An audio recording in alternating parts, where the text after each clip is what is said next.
दोस्तों आज का वीडियो उन लोगों के लिए है जो अपने घर, बिजनेस या ऑफिस के लिए सोलर पैनल लगवाने की सोच रहे हैं। इंटरनेट पर बहुत सारी जानकारी मिल जाती है, लेकिन क्या सही जानकारी मिल पाती है? इसलिए आज हम किसी कंपनी का प्रमोशन नहीं करेंगे। आज हम बात करेंगे रियलिटी, कॉस्ट, क्वालिटी और मिस्टेक्स की। जी हाँ, गलतियों की। क्योंकि दोस्तों आप लोग भी जानते हैं कि सोलर पैनल की जो इन्वेस्टमेंट होती है वो 1 या 2 साल के लिए नहीं होती, पूरे 25 साल के लिए वो इन्वेस्टमेंट की जाती है। तो इसलिए दोस्तों ये वीडियो आपके लिए बहुत ज्यादा जरूरी होने वाला है अगर आप सोलर पैनल लगवाने की सोच रहे हैं। तो बात करते हैं दोस्तों, अगर कोई पहली बार सोलर पैनल लगवा रहा है तो उसे किन किन बातों का ध्यान रखना चाहिए। दोस्तों सबसे पहली और सबसे जरूरी बात यह होती है कि आपका कंजप्शन कितना है। जी हाँ दोस्तों, इसको जानने के लिए आप अपना बिजली बिल लेकर बैठ जाइए, पिछले 1 साल का एवरेज निकालिए।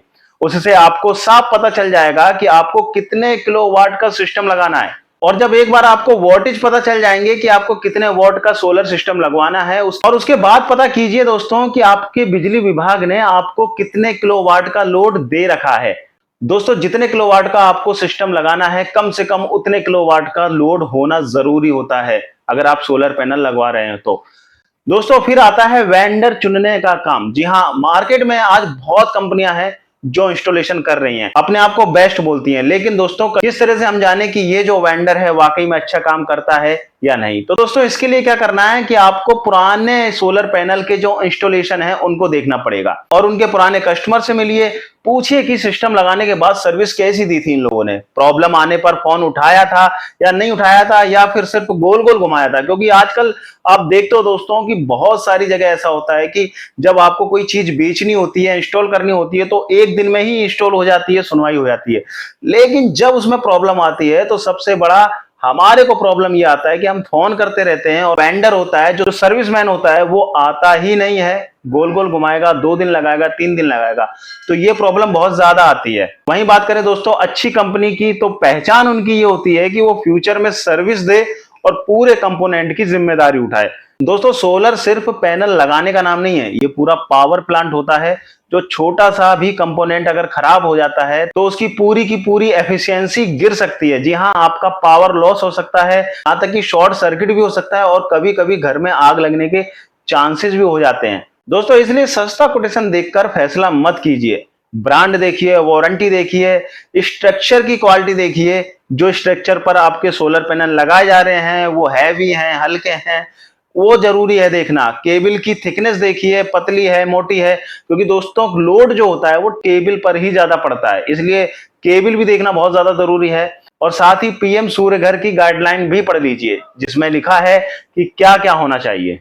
अब दोस्तों बात करते हैं कि ज्यादातर कस्टमर का सबसे बड़ा सवाल होता है कि पैसा कब तक रिकवर होगा। जी हाँ दोस्तों, भाई हमारा इन्वेस्टमेंट जो भी लग रहा है वो कितने साल में रिकवर होगा, कितने साल में हमारे पास आएगा, कब हम प्रॉफिट में जाएंगे।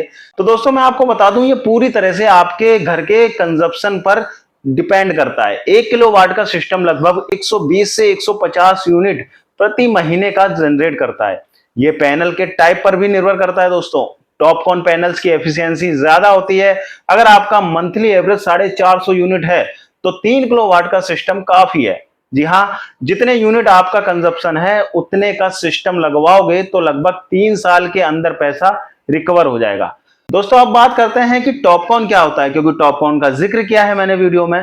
तो दोस्तों मैं आपको बता दूं, जैसे गाड़ी में पेट्रोल और डीजल वर्जन होता है, वैसे ही पैनल्स में भी टेक्नोलॉजी अलग अलग है। पहले पॉली पैनल्स आते थे, अब मोनोपर्क, हाफ कट और टॉपकॉन आते हैं। टॉपकॉन नई टेक्नोलॉजी है जो लाइट में भी अच्छा जनरेशन देता है बिजली का। इसलिए दोस्तों आज की डेट में नई टेक्नोलॉजी लगाना ही बेहतर है। दोस्तों अब बात करते हैं सब्सिडी की। सोशल मीडिया पर आपने देखा होगा, कोई कुछ बोलता है, कोई कुछ बोलता है, कई तरह के कंफ्यूजन क्रिएट होते हैं अगर आप सोशल मीडिया पर सब्सिडी को लेकर वीडियो देखते हैं। लेकिन आज की डेट में 3 किलोवाट के लिए सेंट्रल सब्सिडी लगभग 78,000 रुपए और स्टेट सब्सिडी लगभग 30,000 रुपए मिल रही है दोस्तों। वहीं सेंट्रल वाली सब्सिडी की बात करें तो 10 से 15 दिन में अकाउंट में आ जाती है और स्टेट वाली की बात करें तो लगभग 45 दिन में आती है। दोस्तों अगर ये सब्सिडी नहीं आती है तो आप अपने वेंडर से संपर्क करके पूछ सकते हो। लेकिन दोस्तों एक बात और ध्यान रखने की होती है कि ये जो टाइम पीरियड आपको बताया गया है ये जब ही एप्लीकेबल होता है जब आपके डॉक्यूमेंट पूरी तरह से जेन्युइन होते हैं, कोई खराबी नहीं होती, उसमें कोई अपडेट करने के लिए नहीं होता। और कोई भी प्रॉब्लम होती है आपके डॉक्यूमेंट में, ये दिन 1 महीने 2 महीने 3 महीने भी हो जाते हैं। आपके डॉक्यूमेंट में अगर कोई डिटेल जो होती है वो झूठ निकलती है, जो चीजें सरकार द्वारा पूछी गई हैं आपसे उनमें से कुछ झूठ निकलता है, तो वहां पर आपकी सब्सिडी रुक भी सकती है या फिर आपको बहुत ज्यादा टाइम बाद वो सब्सिडी मिलेगी। अब बात करते हैं दोस्तों सोलर लगवाने का सबसे सही टाइम कौन सा है। तो दोस्तों मैं आपको बता दूं कोई खास टाइम नहीं है, जब चाहो जब लगा सकते हो। ये इन्वेस्टमेंट जितनी जल्दी हो जाएगी उतना ही ज्यादा फायदा आपको रहेगा, क्योंकि जितनी जल्दी आप सोलर पैनल लगवाओगे उतनी जल्दी ही रिकवरी चालू हो जाएगी। वहीं कुछ लोग सोचते हैं दोस्तों ठंड या बारिश में लगाने का कोई नुकसान तो नहीं। तो दोस्तों मैं आपको बता दूं जितनी भी यूनिट जनरेट करेगा आपका सोलर पैनल वो डिपार्टमेंट के पास सेव रहते हैं और क्रेडिट में मिलता है। दोस्तों बहुत लोग पूछते हैं कि अगर बिजली चली जाए तो क्या सोलर पैनल से हमारे घर के प्रोडक्ट चलते रहेंगे, लाइट वगैरह चलती रहेगी या नहीं चलती रहेगी। तो दोस्तों मैं आपको बता दूं ऑन ग्रिड सिस्टम में बैटरी नहीं होती, इसलिए पावर कट में बैकअप मिल ही नहीं सकता आपको, क्योंकि उसमें बैटरी नहीं है।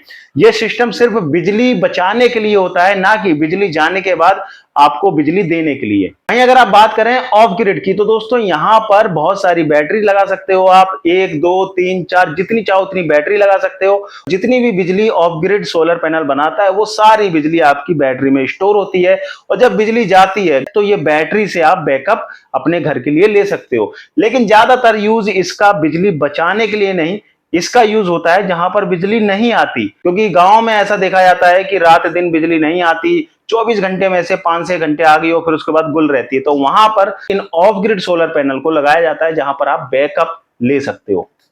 अब वही कुछ लोग पूछते हैं कि हाइब्रिड नाम से भी कोई सोलर पैनल आता है, उसकी क्या सुविधाएं होती हैं। तो दोस्तों मैं आपको बता दूं अगर आपके इलाके में लाइट गोल बहुत ज्यादा होती है, मतलब आपके इलाके में लाइट बहुत ज्यादा जाती है, तो हाइब्रिड सोच सकते हो, नहीं तो अलग से इन्वर्टर बैटरी लगा लेना सस्ता पड़ेगा।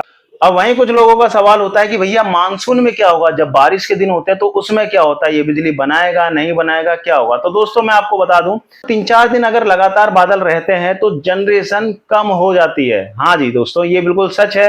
लेकिन दोस्तों अगर अच्छी क्वालिटी के पैनल्स आपने लगवाए हैं तो लो लाइट मतलब कम लाइट में भी अच्छी बिजली जनरेट करते हैं वो पैनल। बारिश के बाद में पैनल साफ हो जाते हैं और धूप निकलने पर साल भर से भी बेहतर जनरेशन मिलती है। वहीं दोस्तों बहुत सारे लोग सोचते हैं कि सोलर में पैसा लगाने से अच्छा है कि बैंक में रख दूं और बिजली बिल थोड़ा थोड़ा भरता रहूं। तो दोस्तों मैं आपको बताऊं ये सोच गलत है। सोलर एक बार लगा लिया तो कुछ सालों में पैसा रिकवर हो जाता है, उसके बाद सालों तक मुफ्त बिजली मिलती है। और वहीं अगर आप बैंक में पैसा रखते हो तो सिर्फ इंटरेस्ट मिलेगा, लेकिन बिजली बिल तो आपको हर महीने देना ही पड़ेगा, और साथ ही आपको 6% पर लोन की सुविधा भी उपलब्ध है। दोस्तों आज इंडिया में सोलर रिवॉल्यूशन बहुत ज्यादा चल रहा है। अब बात करते हैं दोस्तों डीसीआर और नॉन डीसीआर पैनल्स में फर्क क्या होता है। ये शब्द आपने शायद ही कहीं सुना होगा, लेकिन मैं आपको बता देता हूं दोस्तों। डीसीआर पैनल जो होते हैं ना वो मेड इन इंडिया होते हैं, सब्सिडी के लिए सरकार इन्हीं को प्रमोट करती है। जी हाँ दोस्तों, अगर ये डीसीआर पैनल आपके यहाँ पर नहीं लगे, आपने इंपोर्ट किए हुए पैनल लगा दिए मतलब नॉन डीसीआर लगा दिए, तो ये सब्सिडी आपको नहीं मिलेगी। तो इसलिए ध्यान रखिए जब भी आप सोलर पैनल लगवा रहे हैं तो डीसीआर पैनल ही होने चाहिए। दोस्तों अब बात करते हैं कमेंट की। एक व्यूअर्स ने पूछा था कि भैया मेरे यहाँ पर अगर 5 से 6 हजार रुपए महीने का बिल आ रहा है तो मुझे कौन सा सोलर पैनल, मुझे कितने किलोवाट का सोलर पैनल लगवाना चाहिए। तो दोस्तों मैं आपको बता दूं अगर 5 से 6 हजार रुपए महीने का बिल आ रहा है तो एवरेज तो दोस्तों 800 से 900 यूनिट का मंथली कंजप्शन हो सकता है। ऐसे में 5 से 6 किलोवाट का सिस्टम ही लगाना सही रहेगा आपके लिए। तो हर महीने लगभग आपको 850 से 900 यूनिट बनाकर देगा और साल भर में अच्छी बचत हो सकती है दोस्तों इससे। अब बात करते हैं दोस्तों सबसे जरूरी बात की। जी हाँ, सब्सिडी कब तक चलेगी। तो दोस्तों मैं आपको बता दूं पोर्टल पर टाइम चल रहा है 31 मार्च 2027 तक ये योजना जारी रहेगी। उसके बाद सब्सिडी और लोन सुविधा मिलना बंद हो सकता है। इसलिए दोस्तों जिनको सोलर पैनल लगवाना है वो जल्दी से जल्दी सोलर पैनल लगवा लें, क्योंकि ये 2027 तक बंद होने का टाइम ऑलरेडी पोर्टल पर दिखा रहा है। अब बात करते हैं एक छोटे से मिथ की। बहुत सारे लोग सोचते हैं कि सोलर पैनल लगवाने के बाद बहुत ज्यादा मेंटेनेंस होता है। तो दोस्तों सच बात यह है कि मेंटेनेंस इसमें बहुत कम है, बस थोड़ा सा रख रखाव की जरूरत पड़ती है। इसको धोने की जरूरत पड़ती है, अच्छे से साफ सफाई की जरूरत पड़ती है, जिससे कि अगर डस्ट नहीं जमे, डस्ट जम जाती है तो इसका जो कंजप्शन है बिजली बनाने का वो थोड़ा कम हो जाता है। इसलिए ध्यान रखें कि महीने, 2 महीने, 3 महीने बाद इसके इन पैनल्स को थोड़ा पानी से साफ कर दिया जाए। तो दोस्तों आप बात करते हैं कि इन पैनल्स में बैटरी जरूरी होती है क्या। तो दोस्तों मैं आपको बता दूं, ऑन ग्रिड लगाओगे तो इसमें बैटरी की कोई जरूरत नहीं होती, क्योंकि ये सीधे सीधे बिजली को जनरेट करते हैं और डायरेक्टली आपके कूलर, पंखा जो भी आपको चलाना है वो डायरेक्ट आप चला सकते हो, इसलिए इसमें बैटरी की जरूरत नहीं पड़ती। हाँ, अगर आपको थोड़ा बहुत बैकअप चाहिए तो आप इन्वर्टर बैटरी यूज कर सकते हो इसमें।